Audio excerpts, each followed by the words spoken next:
Hey Frédéric! Bonjour Valentine. Il paraît que tu as une cuisine super organisée et des astuces simples pour limiter tes déchets. Oui, je vais montrer tout ça. Je te suis.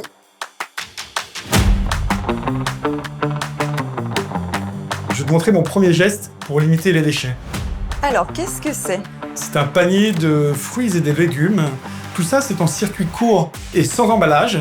C'est un vrai impact sur l'écologie. Bien, je te propose de mettre ça au frais dans la cuisine. Est-ce que tu as d'autres manières de limiter tes emballages? On utilise de manière assez courante les carafes d'eau ou des gourdes pour les enfants. Ça nous permet en fait d'éviter les plastiques des bouteilles qu'on consomme en grande quantité quand on est 5 dans une famille. Et pour les déchets qui te restent, tu fais comment? C'est toujours un peu compliqué à Paris car les cuisines sont petites, mais j'ai un placard avec à l'intérieur 3 poubelles.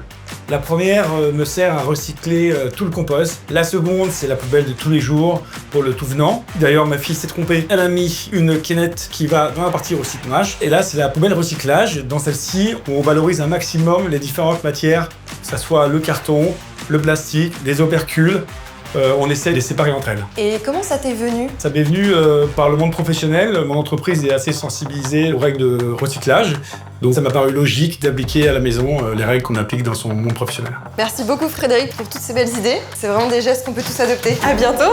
À bientôt, au revoir. Merci! Allez, venez avec moi. Je vais vous montrer comment on peut construire un quotidien plus durable avec IKEA. Vous êtes déjà nombreux à redoubler d'efforts pour le tri et la réduction de vos déchets et c'est exactement ce qu'on cherche à encourager. Suivez-moi, je vais vous montrer d'autres idées.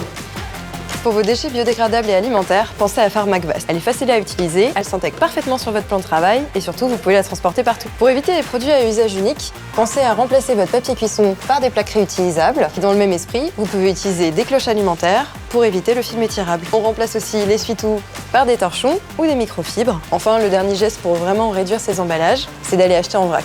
On a tous des choses qui ne vont ni dans la poubelle verte ni dans la poubelle jaune. Et pour ça, on a les mini-solutions Albar pour vos piles et ampoules, comme chez Frédéric. Vous voyez, ce sont des équipements malins qui vous aident geste après geste à réduire vos déchets et à mieux trier. À bientôt pour d'autres astuces inspirantes pour rendre votre quotidien plus durable.